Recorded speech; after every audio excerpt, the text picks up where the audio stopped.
going on, guys? It's Josh here with Buckeye Bowhunter. It is like March 20th, so we're in that like super weird part of the year where there's like not really a lot to do unless you're still shed hunting. I pretty much shed hunted the crap out of everywhere I can, all my properties, and I may go on a couple more walks on some areas that I hunted back in February in case some deer were holding late, but I'm pretty much done shed hunting for the year and starting to switch gears to turkey hunting. And that's partially to blame because yesterday, me and my buddy John, we drove down to the Ohio Deer and Turkey Expo and met a bunch of cool people, walked around for a few hours, bought some stuff. There was a ton of turkey stuff down there, and it really got me jacked up. Bought some new calls, a couple other things, but it kind of gave me an idea for a video series to make while we're kind of all waiting for the Ohio season to start.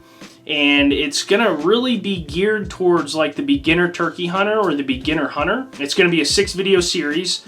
This video I'm gonna just kind of talk about, turkey hunting in general, maybe some biology stuff, maybe some regulation stuff. And then I'm gonna have a video about gear, all the gear that you're gonna need to have a successful turkey hunt. I'm gonna have a video about scouting tactics, how to find places to hunt turkeys, and once you're there, the kind of things I look for. And then I'll have a video about calling. I'm not an expert caller, but we'll get through it. I think I know just enough to put turkeys on the ground every once in a while, so I'll share what I do know. And then I'll have a video about hunting tactics and how I actually go about chasing these birds in the woods and what I do. And then the last video I'm gonna make is gonna be it's probably not gonna come until the end of the season or after I kill a bird, because I want to really make a video about cleaning your turkey and preserving it, as a trophy, your tail fan, spurs, your beard, and but like I said, I think I'm gonna have to kill a turkey to make that video, so hopefully that works out. We'll see what happens. Like I said, this video is just gonna be kind of an overview to kind of get you interested, kind of let you know what maybe to expect if you've never been turkey hunting before or you've never been hunting before. And then when you're done watching this video, make sure you're on the lookout for the upcoming videos in this series. So now, if you are a deer hunter, I'm sure you've figured this out, but if you are a beginner hunter, if you've never been hunting before, I strongly suggest that you take a hunter safety course. Pretty easy to do, and it doesn't take too much time. I'll put a link below where you can find out where to do that. In Ohio, you're gonna need to buy a hunting license, and then you're also gonna need to buy a tag for your turkey. But with that said, I guess let's get started, and let's just start with the basics. Turkey hunting is freaking awesome.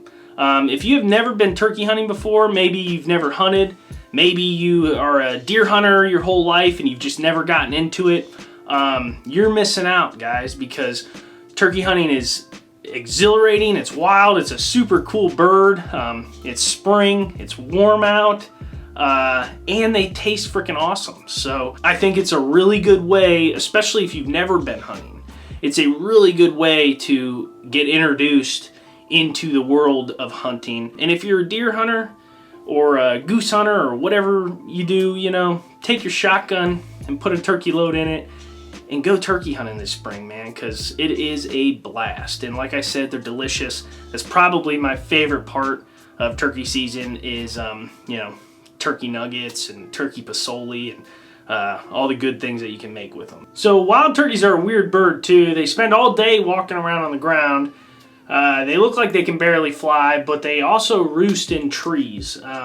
So that 20-25 pound bird is flying up into the top of a tree to sleep all night long, and then they'll stay there until the sun starts rising, and when it gets light enough to where they feel safe to fly down, they'll usually fly down and go on with their day. They eat all kinds of things from acorns, seeds, grasses, frogs, bugs, anything you could think of, but that's what gives them their really good taste. The super basics is that there is a male and a female wild turkey. The male wild turkey, it's called a tom or a gobbler. There's like 20 different names that people use to refer to a male wild turkey. You'll probably hear me say tom or gobbler a lot. They have these crazy heads that change colors depending on their mood, red, blue, or white. They're much bigger than the females, a lot darker plumage. They usually will have a big beard, which just hangs right off their chest. Looks like broom bristles or something like that. And then they have these big spurs on the backs of their legs for kicking the crap out of other turkeys or fighting off coyotes or whatever. They're like a freaking dinosaur, which I absolutely love. And those are the ones that we are after in the spring here in Ohio. In Ohio, you can only kill a bearded bird in the spring, which would also include a subadult male, which is called a jake. Jakes are usually smaller. They're only like a year old usually. Sometimes their gobble sounds a little different because it's not fully developed. They'll have a really little beard, usually like an inch or two long. Still a legal bird. They'll have little nubs for spurs or like little, half-inch spurs or something like that because they haven't fully developed yet. But they taste just as good as the big ones. So, but then the last one is the female turkey, and that is called a hen. And the hens are off limits in the spring in Ohio. You can't shoot a hen because it is the mating season. And right now in Ohio and across most of the country, turkey populations are declining pretty badly. It's not good. This year in Ohio, they actually changed the rules where you can only kill one bearded tom or one bearded turkey, which I am totally for. I've talked to a bunch of people. Everybody seems like they're kind of for it. I've talked to a few people who are kind of on the fence or against it, but I'm definitely for it. I think I read something where in 2020, hunters in Ohio killed 20% less birds than they killed in 2019, which is a huge decrease. And there's a lot of factors for why wild turkey populations are dropping. It could be habitat loss, predation, but I think what the main consensus is that it's really a problem with carrying capacity. Like a few years ago, our turkey population was through the roof, and there wasn't enough good brooding habitat, nesting habitat for all these hens. So what happens is the turkey populations have to kind of adjust to reflect the carrying capacity of the land, and with that reduced habitat is going to come less turkeys. Best way to increase the amount of turkeys is really habitat improvement, allowing for denser, thicker vegetative grasses and brushy areas to grow up to create better habitat for brooding, for raising poults or young turkeys through the summertime to prevent predation. But I think a lot of people get hooked on the fact that there's a lot of coyotes, there's a lot of raccoons, and that they're the reason for the turkey population decline. Or a lot of people think a lot of it is the regulations. We're allowed to kill too many turkeys, which could be part of it. But what it really comes down to is habitat loss. If there wasn't that habitat loss occurring currently, the predators, the predation wouldn't be a problem.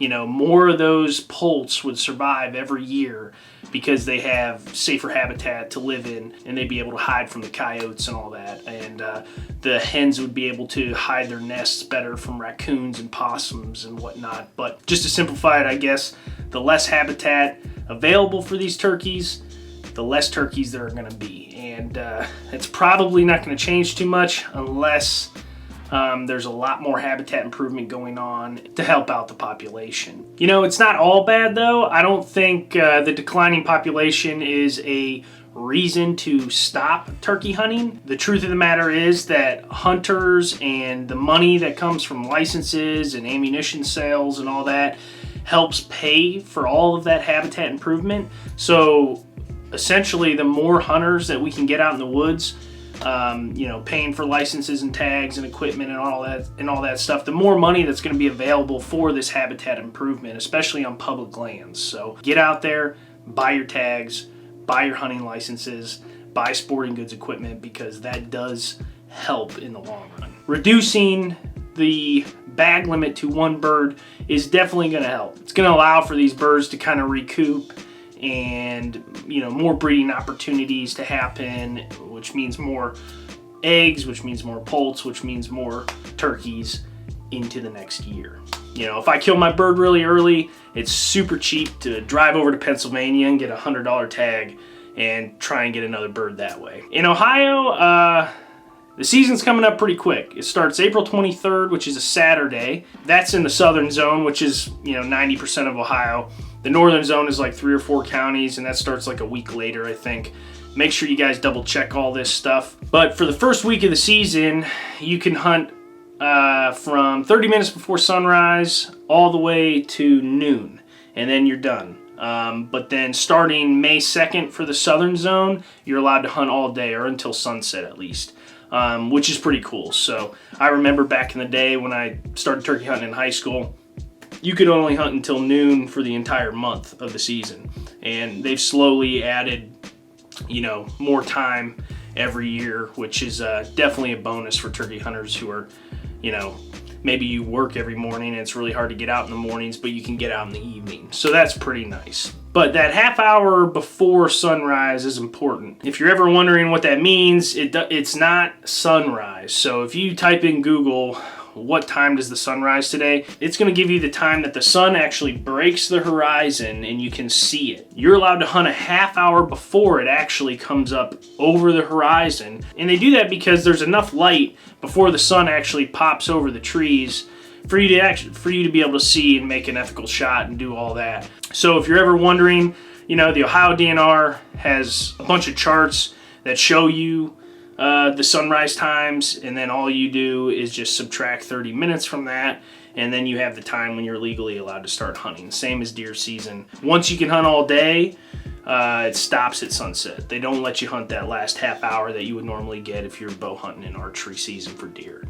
Turkeys are now found in like every state in the country except for Alaska, I think. So you can hunt them in Hawaii, you can hunt them anywhere. One of the best success stories in conservation history, it wasn't too long ago that there were like no turkeys left in the country. With a ton of conservation efforts and money, they were able to reintroduce these birds all across the country, and they took off, and now you can hunt them everywhere, which is freaking awesome. So with that comes 5 different subspecies of turkeys across the whole country too, and like I said, if you've never turkey hunted before, a lot of guys get really into this Grand Slam idea where you travel to all these different states throughout the spring and you harvest one of each subspecies, which, don't get me wrong, I would love to do. Sounds like a super expensive trip.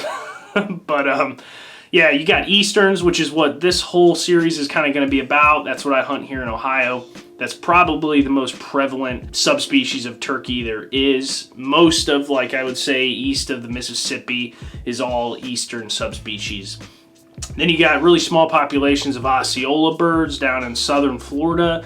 Out west, you'll have like the Goulds, the Merriams, and the Rio Grandes, which they all kind of look a little different, have a little more white or mottled looking coloration to their feathers or their tail fans. But like I said, this is going to kind of just focus on Easterns because a lot of different wild tactics come in when you're hunting birds in the swamps in Florida, or you're hunting birds in the mountains out in Montana. So let's kind of talk about mating season, and that is why turkey season is in the spring. It's because the turkey mating season happens in the spring, and the turkey mating season starts usually sometime in Ohio sometime around April, and it'll end sometime end of May or early June, depending on the type of weather we had that spring. But it's pretty well understood that what kind of gets it going and kickstarts it is the photo period. The amount of daylight that we're getting in each day triggers something in these turkeys' brains that lets them know it's time to mate. Same thing with deer. The photo period determines when the rut starts. Now, as well as the same thing with deer, the weather that you have is going to kind of determine the intensity of breeding activity for the spring. The only thing that is different between turkeys and deer is deer will keep mating no matter what. If it's super warm, they're going to be doing it at night. So the breeding season will just go on no matter what without you, whether you have good daytime movement, or good temperatures or whatever. Where turkeys, if it's super cold or we get a period of snow or something like that, breeding will kind of slow down dramatically. What happens is the more bad weather you got, the longer that mating season is going to drag on. So some years it could end a lot earlier because all the hens have been bred and are on the nest, or other years if winter lags on and you're getting snow all the way into the first week of May, you might have really good breeding activity and gobbling all the way up until June, after the season's even ended. But photo period is what gets it rolling, and then weather is what determines how intense that breeding season's gonna be. So this time of year in the winter, usually the birds are flocked up. A lot of times, if you're gonna see turkeys, you'll see 40 or 50 of them, or however many, because they're in these big flocks, hanging out with each other for the winter, usually in an area where there's a lot of food or a lot of cover for them. And they'll stay flocked up to stay safe as well. In the spring, they start kind of spreading apart. So if you're scouting your hunting properties right now and you're not seeing any birds, fear not, because once the beginning of April kind of rolls around, those birds are going to start splitting up and finding their own little territories. The hens are going to be doing the same thing, looking for good breeding or looking for good nesting habitat. Once turkey season comes around, usually depending on the weather, a lot of times those birds are pretty well spread out across the landscape, and you might have one or two that show up on your property that you didn't have a month ago. They're kind of just like deer, believe it or not. They'll hang out with each other all winter in these like bachelor groups kind of, and then once breeding season comes around, they want nothing to do with each other, and they're gonna kick the crap out of each other and fight for these females. And the only difference is jakes. Jakes usually run in groups. I've seen groups of jakes, 4 or 5 together or 2 together. I'll see jakes kind of hanging out, satellite following around a big tom who's got a couple hens with him or something like that. Jakes are usually pretty easy to fool. If you can do a yelp, you could get a group of jakes to come running in and take one of their heads off. But they'll kind of hang out in these little groups, and they're kind of bullies, and they hang out together because they're not strong, and they can gang up on these adult gobblers. And so what happens throughout the day for these turkeys during breeding season when you're trying to hunt them? Hens make a yelping call. Usually there's a whole bunch of different calls, but a yelp or cutting or clucking, usually to call to a gobbler who will gobble at her and let her know where he's at. And then in nature, it's the hen's job usually to come find that gobbler to breed. And what happens is, right off the roost in the morning, like I said earlier, at night these birds will roost in trees on big branches, stay away from predators at night and whatnot. But as that sun rises, all of those big male toms who are fighting to get these hens are going to start gobbling and letting all the hens that are roosted around them know where they're at.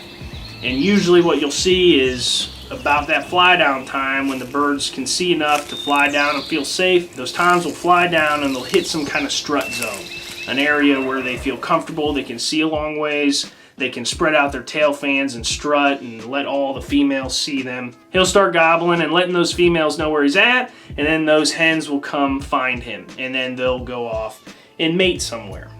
So usually right at first light is one of the best times to kill a turkey, because they're actively looking for a hen, and if you are the closest hen to him, you're going to have a really good shot of harvesting that bird. Now, say that bird flies down and you don't kill him and he finds another hen. What they're going to do is they're going to sneak off somewhere and they're going to mate for the next 2 or 3 hours. And then usually what happens is around 9 or 10 o'clock, depending on the day or whatever, that hen's going to sneak off away from that gobbler and go lay an egg or sit on the nest, depending on the time of the season.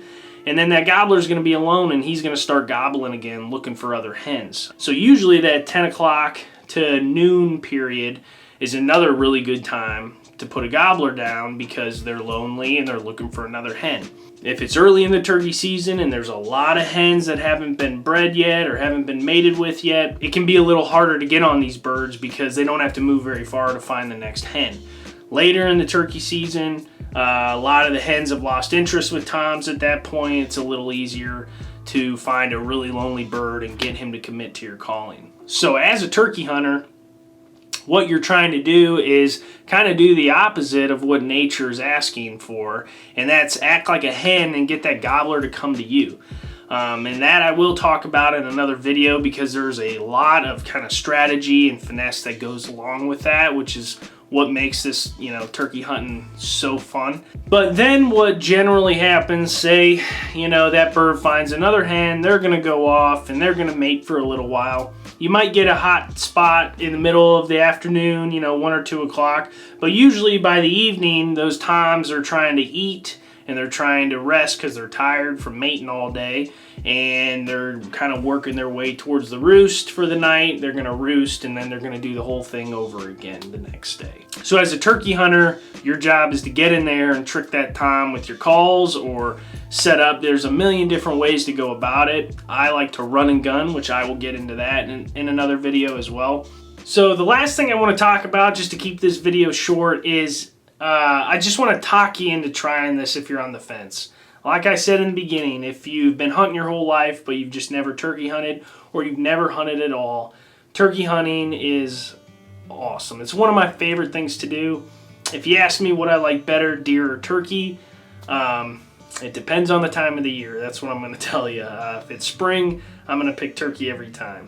But, you know, it's wild meat, it's healthy meat, you're not getting it from a grocery store. If you're worried about how, some of these animals are treated on these, mass production farms, this is a great way to bypass that whole system and have some healthy, ethical meat on your dinner plate. It's going to get you outside, it's going to get you out in the woods, it's going to get you healthy, walking around, exercise, plus the challenge of it. This might get a little deep for a second, but I think a lot of the problem with today is that people don't have hobbies, and hobbies are what give you a sense of purpose, give you a sense of accomplishment, push you, give you something to do, keep you occupied, make your brain work, challenge you. All of these things are just great for making you a well-rounded person. And I think if more people, not even hunting, but just had hobbies nowadays, a lot of the negativity and whatnot out there wouldn't be as prevalent as it is today. So get out there, challenge yourself, hunt these birds because they're absolutely awesome. Have fun doing it while you're learning. Don't take it too seriously. Yeah, we're going to talk about a lot more in my upcoming videos. I'm going to try to release one every weekend until turkey season starts here in Ohio. So as always, hit the subscribe button if you like this, hit that like button, hit the notification bell if you want to be notified every time I release a new video. And as always, thank you guys so much for watching. I'm so excited for turkey season. I'm so excited to do this series. I really just hope it's beneficial for somebody out there. If I help one person get into the sport, it'll be worth it. So with that said, we will see you guys on the next one, and good luck out there. Turkey hunting's awesome. It really is. I don't know who's watching this stuff. Maybe some deer hunters are watching this, that have never turkey hunted or anything like that. Turkey hunting really is it's hard to describe. It's definitely different than deer hunting. Something about the spring, with everything coming to life and stuff turning green and it's getting warm and those rainy days, and it just feels like that's what you're supposed to be doing to me. Turkey hunting is freaking amazing. I had some really awesome hunts this year, had some great times, saw a lot of cool things. It wasn't the most action-packed season I've ever had. I didn't tag out or anything like that. God, I got to go to some pretty cool places and do some pretty cool stuff. So I just urge anybody, if you're thinking about getting into it, just do it. I got all this gear and stuff I've collected over years and years, but you don't need all that fancy stuff to go turkey hunting. All you need is a $100 shotgun from Walmart and a turkey call, whatever kind you like running, or whatever you're good at. The easiest, probably a slate call or a push button call. That's all you need, and some camo, and go out and chase these turkeys because it is a blast. Hearing those birds gobble is the best part. It's literally the best part. And if you've never been out in the woods a day break when birds are gobbling and heard a turkey gobble, just go do it, and I promise you it'll make you want to pick up a gun and go turkey hunting. If these turkey hunting videos have done anything for anybody, I hope that I've talked somebody into picking up turkey hunting and getting into it.